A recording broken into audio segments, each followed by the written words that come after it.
Good morning students. Good morning ma'am. आज हम लोग जो है आप सब जानते हैं कि आज कौन सा महत्वपूर्ण दिन है। कौन सा दिन है? क्या आप बता सकते हो शिक्षक दिवस जो है वो किसके जन्मदिन के उपलक्ष्य में मनाया जाता है? तो बस आज हम लोग उनके बारे में कुछ और विशेष जानेंगे, ठीक है। और इसी से जो है वो जो जानकारी मैं आपको दूंगी उसी से जो हम लोग ऑनलाइन का क्वेश्चन आज करने वाले हैं। आज हम लोग साइंस, हिंदी, मैथ्स कुछ नहीं करेंगे। हम लोग इनके विषय में जो जानकारी मैं आपको दूंगी उसी से जो है वो आपका क्वेश्चन होगा, ठीक है।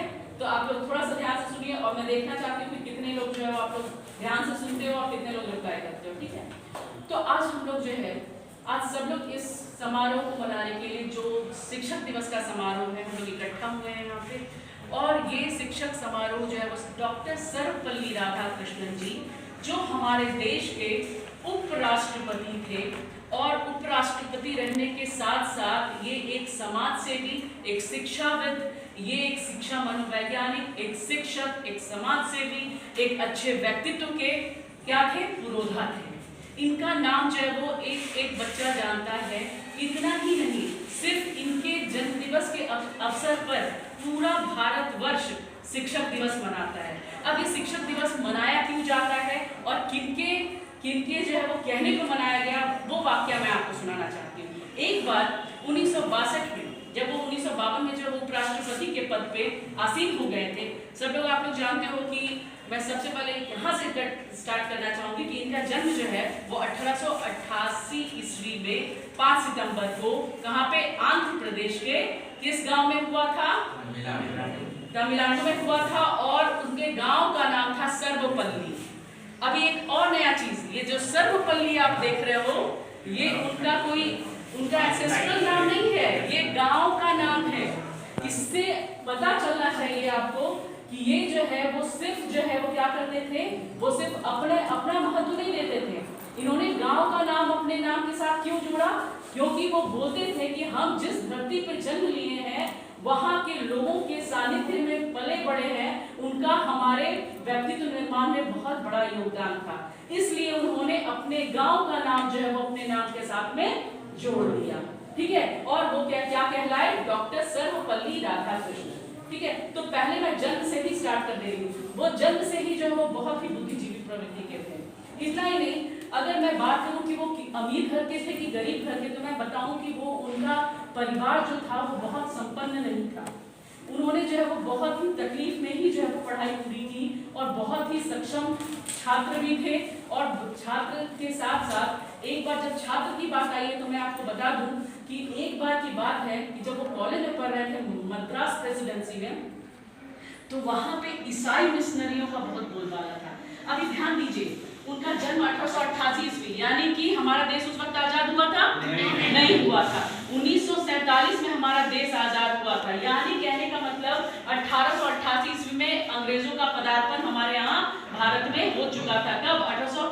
जो आर्ट्स के स्टूडेंट है वो समझ रहे होंगे कि 1800 ईस्वी में ही ईस्ट इंडिया कंपनी जो है वो, है ना, 1600 ईस्ट इंडिया कंपनी बनी थी। और उसके बाद जो है वो राजनीतिक रूप से जो है वो 1756 में जो पलासी का युद्ध हुआ था, उसके बाद जो है वो क्या हुआ था, पूरा राजनीतिक हस्तक्षेप जो है वो प्रारंभ हो गया था। और 1800 ईस्वी आते आते तक तो पूरा अंग्रेज जो है वो क्या हुआ था, भारत पर अपना राजनीतिक हस्तक्षेप बना चुका था।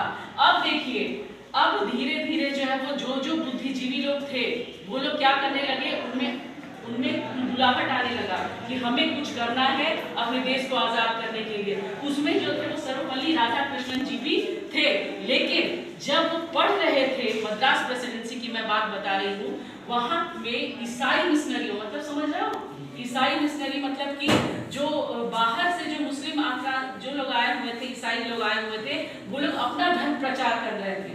और उसके प्रभाव से जो है वो सर्वपल्ली राधाकृष्णन भी अछूते नहीं रहे थे, उनपे भी प्रभाव पड़ रहा था ईसाई मिशनरियों का।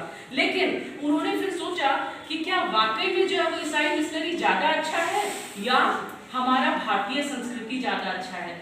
ये क्वेश्चन जो है वो उनके दिमाग में क्या होने लगा, क्रॉमने लगा कि क्यों ईसाई मिशनरी को हम लोग मानेंगे, क्यों नहीं हम लोग भारतीय संस्कृति के बारे में भी हम लोग ज्यादा फैला सकते हैं और दूसरों को जो है वो भारतीय संस्कृति के बारे में बताएं, है ना। तो ये चीज जब उनके प्रश्न आने लगा तो उन्होंने शोध का विषय जो है वो क्या कर इसी को रख लिया। शोध मतलब समझ रहे हो, रिसर्च करने लगे वो, और बाद में उन्होंने पाया कि नहीं, भारतीय संस्कृति जो है वो क्या है, वो बहुत अच्छी है और हमको इसका प्रचार प्रसार करना चाहिए। ये ऐसा धर्म है जो लोगों की भलाई के लिए है, लोगों के परोपकार के लिए है।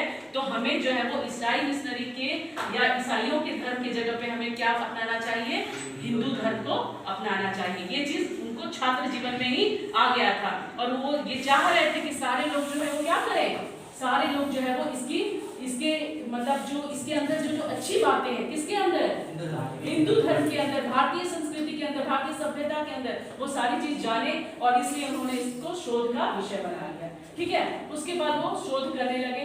फिर क्या हुआ, उन्होंने शोध कंप्लीट किया और मैं आपको बता दूं 20 वर्ष की आयु में ये क्या कर लिए, अपना पढ़ाई पूरा करके ये प्रोफेसर के पद पे आसीन हो गए और दूसरों को पढ़ाने भी लगे। ठीक है, ये भी एक पॉइंट है, याद रखिएगा। अब देखिए छात्र जीवन तो हो गया, उन्होंने शिक्षक का भी जो है वो किया।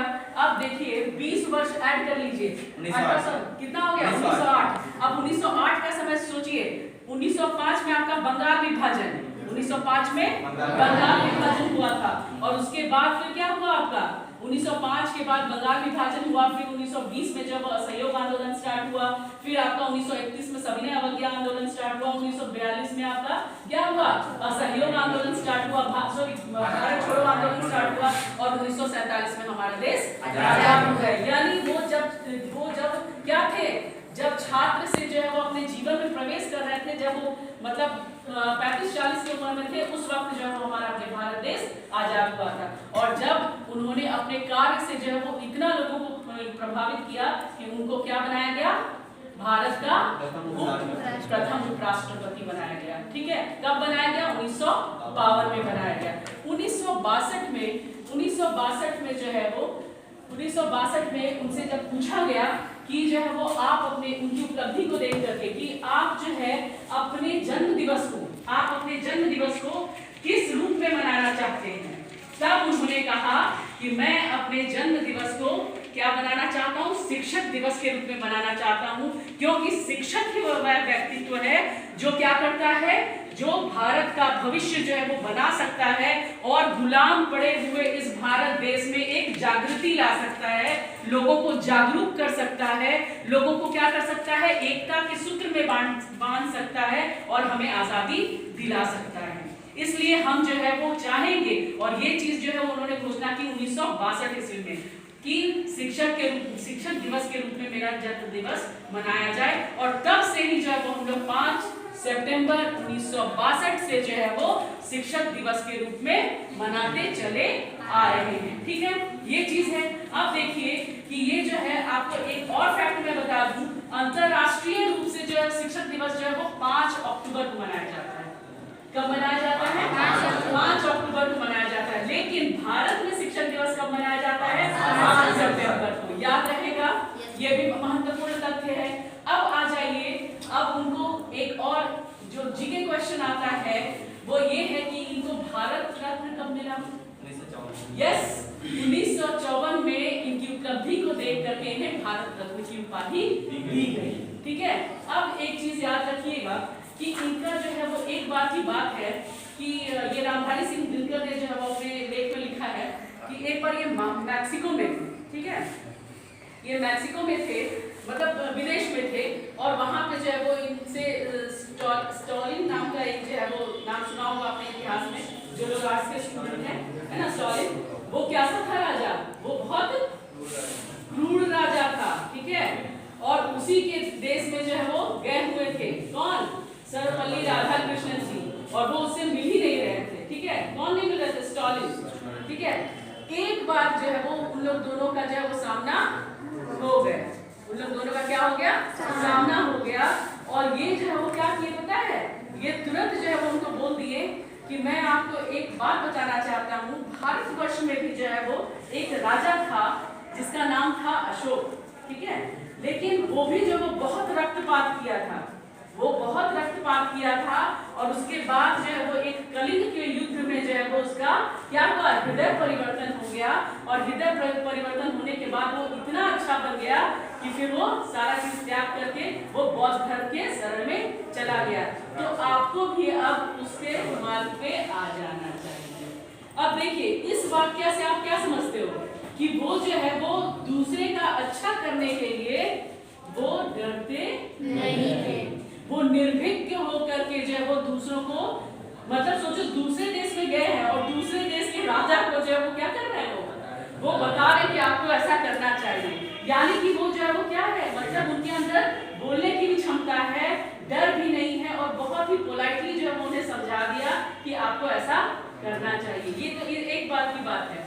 दूसरी बात की बात है कि एक बार जो है वो उनको एक व्याख्यान में बुलाया गया और बोला गया कि आप भाषण दीजिए, ठीक है, शिक्षा के विषय में। तब उन्होंने कहा कि शिक्षा ही वह पूंजी है, शिक्षा ही वह पूंजी है जिससे जो है वो देश का, समाज का, परिवार का और बच्चों का जो है वो क्या हो सकता है, भविष्य निर्माण हो सकता है।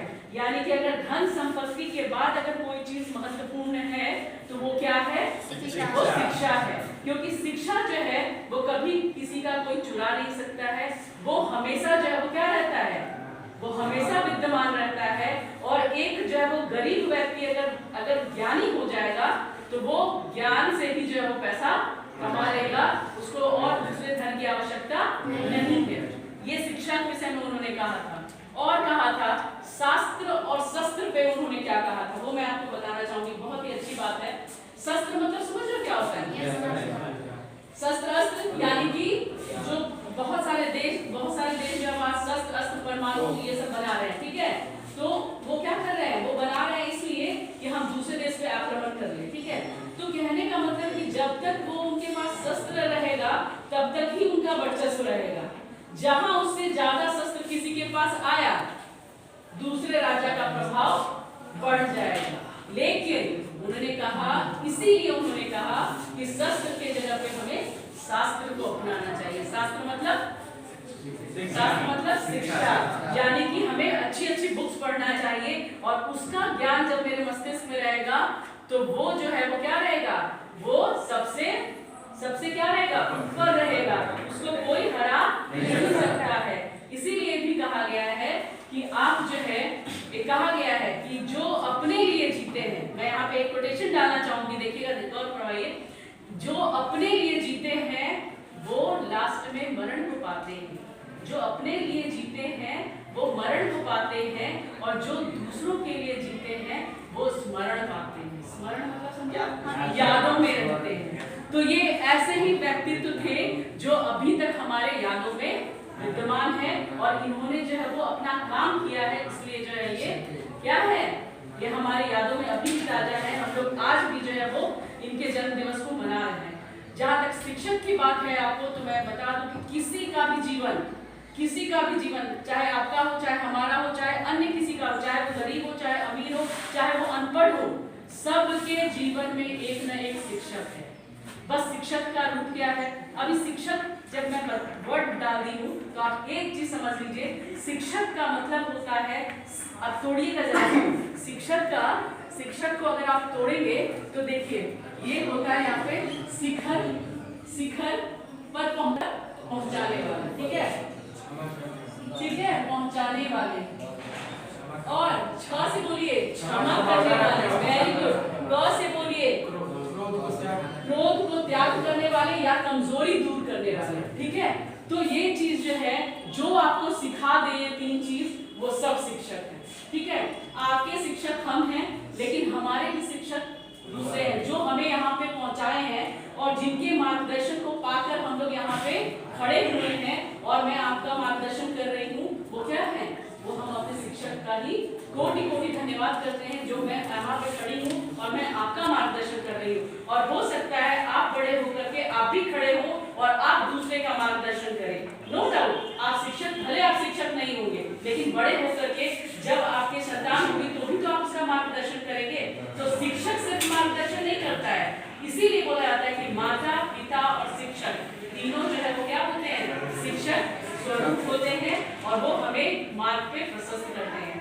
लास्ट में मैं कंक्लूड करना चाहूंगी, आप देखिएगा कि भारत में जितने भी योद्धा हुए, चाहे आप अर्जुन का नाम ले लीजिए, चाहे एकलव्य का नाम ले लीजिए, इन दोनों के गुरु द्रोणाचार्य, ठीक है, कृष्ण को ले लीजिए और इन दोनों का भी शिष्य और गुरु का, ठीक है। उसके बाद फिर और अभी के डेट में सचिन तेंदुलकर ले लीजिए, उनके कोच कालेलकर की कौन है, कालेलकर है वो भी। यानी कोई भी व्यक्ति अपने गुरु के सानिध्य के बिना जो है वो उपलब्धि प्राप्त नहीं कर सकता है। और जो जिसके पास गुरु नहीं है उसके पास सबसे बड़ा गुरु ऊपर है। गुरु ब्रह्मा गुरु विष्णु गुरुदेव महेश्वर गुरु साक्षात परम ब्रह्म तस्मै श्री गुरुवे नमः।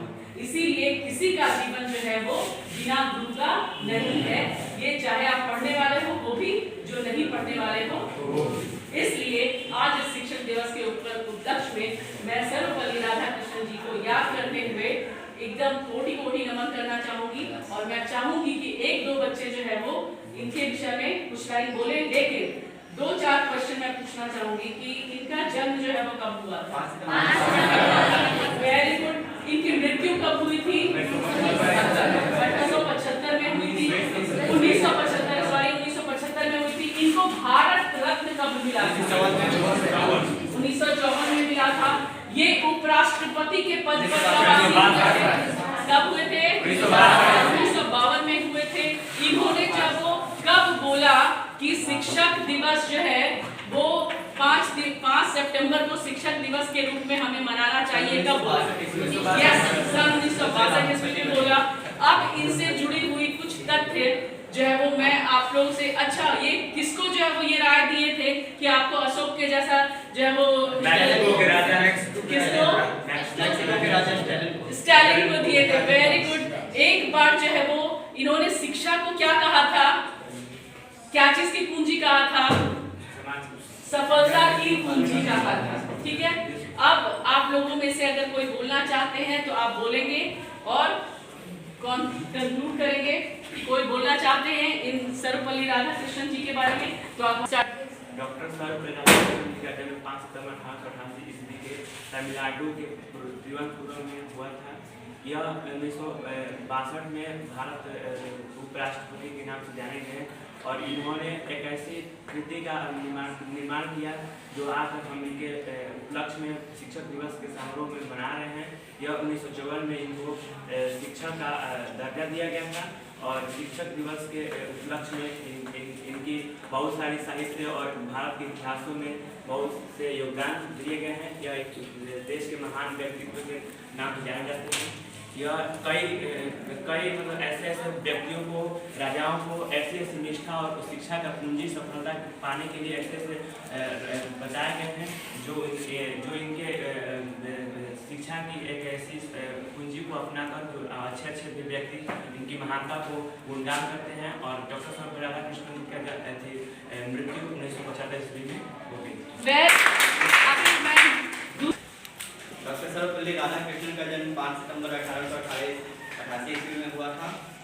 ये स्वतंत्र भारत के प्रथम उपराष्ट्रपति बने सन 1952 ईस्वी में। इन्हें भारत रत्न से सम्मानित किया गया सन 1954 ईस्वी में। इनका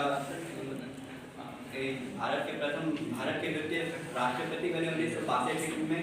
इन्हीं के जब ये राष्ट्रपति बने तब इन्होंने 5 सितंबर को भारत में शिक्षक दिवस के रूप में मनाने के लिए मनाना शुरू किया। तब से लेकर आज तक हम सभी 5 सितंबर को शिक्षक दिवस के रूप में मनाते हैं।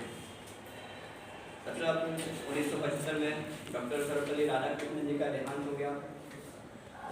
डॉक्टर सर्वपल्ली राधाकृष्णन एक बहुत अच्छे लेखक थे। इन्होंने बहुत सी कृतियाँ लिखी, बहुत से लोगों को प्रभावित किया।